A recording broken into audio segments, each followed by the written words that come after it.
आज हम पढ़ने वाले हैं भौतिक राशियाँ। तो सबसे पहले हमें ये पता होना चाहिए कि राशियाँ कहते किसको है।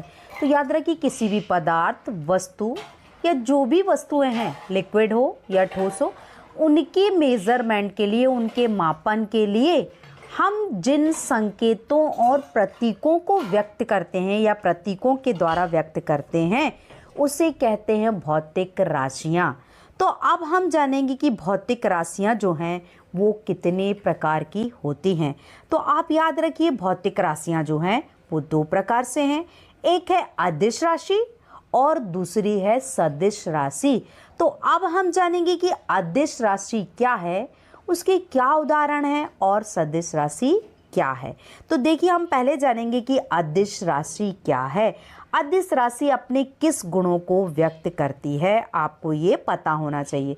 तो सबसे पहले ये याद रखिए, उसके नाम से ही व्यक्त हो रहा अदिश, जिसमें आ मतलब नहीं, दिश का मतलब दिशा, जिसमें दिशा की आवश्यकता नहीं होती है।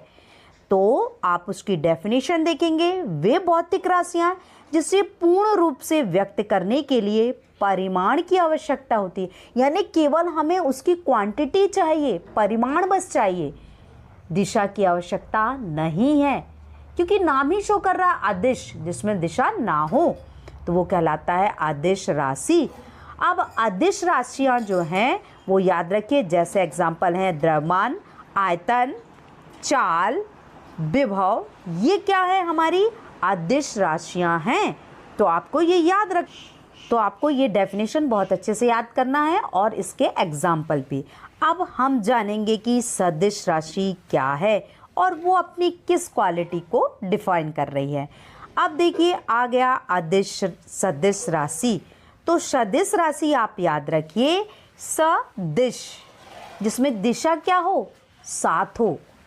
तो वे भौतिक राशियां, याद रखिए, वे भौतिक राशियां जिन्हें व्यक्त करने के लिए परिमाण और दिशा दोनों की आवश्यकता है, that's called a vector quantity.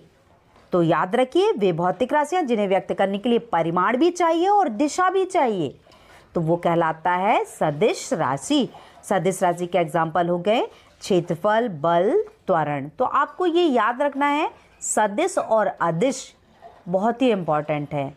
तो ये राशियों के मेज़रमेंट की इकाई है जिसे हमने जाना। अब हम जानते हैं मात्रक के बारे में कि मात्रक क्या कहलाते हैं, किसे कहते हैं और वो अपनी किस क्वालिटी को डिफाइन करती है, मात्रक की डेफिनेशन और उसके और भी उदाहरण। तो आप याद रखिए, मात्रक या यूनिट जिसे हम बोलते हैं, तो मात्रक जो है वो क्या कहलाता है। तो किसी भी भौतिक राशि, याद रखिए, अब भी जो अपन ने राशि देखी वो भौतिक राशि, उन भौतिक राशि के निश्चित वास्तविक मूर्त को उस राशि का मानक मात्रक कहते हैं। यानी जिस भी राशि को हमें व्यक्त करना है तो एक निश्चित नाम लेते हैं। मान लो हमें किसी भी समय को डिफाइन करना है तो हम सेकंड से ही डिफाइन करेंगे, हम उसे किलोग्राम से नहीं बता सकते। तो हर एक राशियों को व्यक्त करने के लिए अलग अलग मेजरमेंट होता है, तो वही कहलाता है मात्रक। तो याद रखिए, किसी भौतिक राशि के निश्चित वास्तविक मूर्त रूप को उस राशि का क्या कहते हैं, मानक मात्रक कहते हैं। अब याद रखिए, मूल मात्रकों के आधार पर जो पद्धतियां प्रचलित हैं वो पद्धतियां आपको याद रखना है। जैसी पहली है CGS, जिसको हम बोलते हैं सेंटीमीटर ग्राम सेकंड, और इस पद्धति को गॉसी पद्धति भी बोलते हैं। तो आपसे ये पूछा जाता है एक मार्क्स में कि गॉसी पद्धति जो है वो कौन सी पद्धति है। तो याद रखिए, CGS की जो दूसरी पद्धति, उसका दूसरा नाम है वो है गॉसी पद्धति।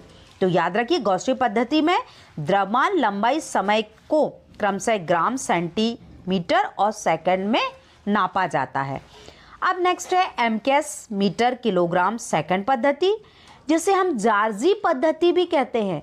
तो आपको ये याद रखना है कि MKS पद्धति का दूसरा नाम क्या है, जार्जी पद्धति। इस पद्धति में लंबाई, द्रव्यमान, समय को क्रमशः किलोग्राम, मीटर, सेकंड में मापा जाता है। तो ये हमारी जो हुई मूल मात्रक के आधार पर दो पद्धतियाँ। आगे हम जानेंगे कि आगे कौन सी पद्धतियाँ हैं। तो आगे जो पद्धतियाँ हैं हमारी, देखिए, वो है फुट, पाउंड, सेकंड। फुट याद रखिए, जब हम जैसे आपने सुना होगा अपने पेरेंट्स को, ज़मीन का जब मेज़रमेंट हो रहा है तो हमने पूछा कितने फुट वर्ग मीटर है ज़मीन, तो याद रखो उसे फुट में मापा। मान लो हम कोई रेशम या पदार्थ या जैसे ऊन खरीद रहे हैं तो हम उसे पौंड में खरीदते हैं, और मान लो समय का मेज़रमेंट करना हो तो उसे सेकंड में व्यक्त करते हैं। तो आप ये याद रखिए, हर एक मेज़रमेंट के लिए अलग अलग उसकी इकाइयाँ होती हैं। तो आता है इस पद्धति में द्रव्यमान लंबाई समय की इकाई क्रमशः पौंड फुट सेकंड में मापते हैं, तो वही पद्धति कहलाती है फुट पौंड सेकंड। लास्ट है हमारी इंटरनेशनल सिस्टम ऑफ यूनिट, जिसे हम एसआई पद्धति कहते हैं। यह पद्धति वेरी इंपॉर्टेंट है। इसी पद्धति को अब परिवर्तित कर दिया है, वही है MKS परिवर्तित रूप है। तो यानी जो आप MKS पद्धति जानते थे वो SI का ही रूप है, तो अब हम उसे SI रूप में जानते हैं। अब हम जानेंगे कि मूल मात्रक जो है वो कितने प्रकार से बांटे गए हैं, यानी मात्रक को कितने प्रकार से बांटा। तो याद रखिए मात्रक को दो प्रकार से बांटा गया है। एक कहला जाता है हमारा मूल मात्रक। तो मूल मात्रक कौन कहलाते हैं? मात्रक जो एक दूसरे से स्वतंत्र होते हैं, मतलब उसके लिए उसे किसी चीज़ पर डिपेंड नहीं होना पड़ा। वो मात्रक जो एक दूसरे से कैसे है? स्वतंत्र हैं, अर्थात एक दूसरे में नहीं बदले जा सकते, तथा जिनका एक दूसरे से कोई संबंध नहीं होता वो कहलाते हैं मूल मात्रक। देखिए उसमें नाम से ही समझ में आ रहा है, मूल मतलब उसकी जड़, यानी उसी में निहित है, यानी केवल उसी के द्वारा उसे व्यक्त कर सकते हैं, वो कहलाते हैं मूल मात्रक। तो आपको ये याद रखना है डेफिनेशन। अब हम जानेंगे कि मूल मात्रक कौन कौन से हैं। तो आप ये देखिए, मूल मात्रक याद रखना उनकी संख्या 7 ही है। पहला है लंबाई। लंबाई को हम मीटर से डिफाइन करते हैं, यानी m से ही। द्रव्यमान का मात्रक किलोग्राम kg से डिफाइन करते हैं।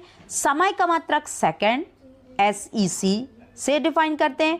ताप का मात्रक केल्विन होता है। ज्योति तीव्रता कैंडला में डिफाइन की जाती है। धारा का मात्रक याद रखिए एम्पियर में। और जो सातवां है पदार्थ की मात्रा जो है वो हमेशा याद रखिए मोल से डिफाइन होती है। हर एक मेजरमेंट के लिए अलग अलग इकाइयाँ हैं, तो आपको ये याद रखना है कि मूल मात्रक 7 ही होते हैं। उनकी क्वांटिटी कितनी होती है? 7 होती है। लंबाई, द्रव्यमान, समय, ताप, ज्योति तीव्रता, धारा और पदार्थ की मात्रा। तो आप ये याद रखना है कि ये मूल मात्रक 7 ही हैं। अब हम जानेंगे व्युत्पन्न मात्रक कि व्युत्पन्न मात्रक क्या होते हैं। तो आपको उसके नाम से ही समझ में आ रहा है, व्युत्पन्न, जिसको क्या किया जाए? किसी से उत्पन्न किया जाए। तो व्युत्पन्न मात्रक परस्पर स्वतंत्र नहीं होंगे। अब वो स्वतंत्र होते तो वो तो मूल मात्रक के अंतर्गत आते, इसलिए वो स्वतंत्र नहीं है। अतः व्युत्पन्न मात्रक परस्पर स्वतंत्र नहीं होते, बल्कि मूल मात्रकों के पद में क्या किया जा रहा है? व्यक्त किए जा रहे हैं। तो अब हम जानेंगे कि मूल मात्रक जो है वो, जैसे हम वेग का मात्रक क्या है? मीटर प्रति सेकंड। तो आपको ये याद रखना है कि व्युत्पन्न मात्रक है जो व्युत्पत्ति की जा रही है, जिनको उत्पन्न किया जा रहा है। जैसे घनत्व, द्रव्यमान बटे आयतन, द्रव्यमान भी चाहिए आयतन भी चाहिए। घनत्व जिसके लिए किलोग्राम मीटर क्यूब है। वेग, विस्थापन बटे समय, मतलब उनके लिए किसी न किसी चीज़ की क्या चाहिए? सपोर्टर चाहिए, तो वो कहलाते हैं व्युत्पन्न मात्रक। वेग का मात्रक मीटर बटे सेकंड। चाल, दूरी बटे समय, चाल का मात्रक मीटर प्रति सेकंड। तो ये याद रखिए, इनको व्युत्पन्न किया जा सकता है, बनाया जा सकता है, तो वही कहलाते हैं व्युत्पन्न मात्रक।